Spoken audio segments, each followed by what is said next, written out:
எனக்கு தெரிய இந்திய அரசியல் வரலாற்றில், இந்திய சமூக வரலாற்றில் the first ever spiritual nationalist ஆதிசங்கரர் தான். முதல் ஆன்மீக தேசியவாதி அவர் தான். நாடெங்கும் மடங்களை நிறுவுறாரு.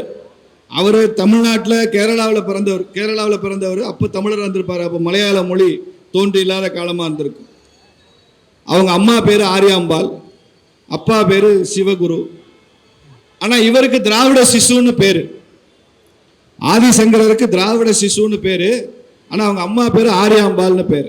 இந்த ஆரிய திராவிட ரேஸ் தியரி பேசுகிற மூஞ்சில தான் தூக்கி அடிக்கணும். தூக்கி அடிக்கும். என்னடா நீ ஆரியம் வேற இனம், திராவிடம் வேற இனம்ங்கிறடா. இங்கே மகன் திராவிட சிசுங்கிறாங்க, அம்மா பேர் ஆரியாம்பாளுங்கிறாங்களா. எப்படி அம்மாவும் மகனும் வேற வேற இனமானு கேட்கணும்.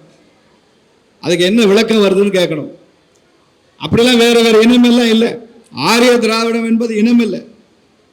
ஆரியன் என்பது மேன்மை தங்கிய மக்களை ஒரு மரியாதையுடன் கூப்பிடுகிற வார்த்தை ஆர்யா அப்படிங்கிறது.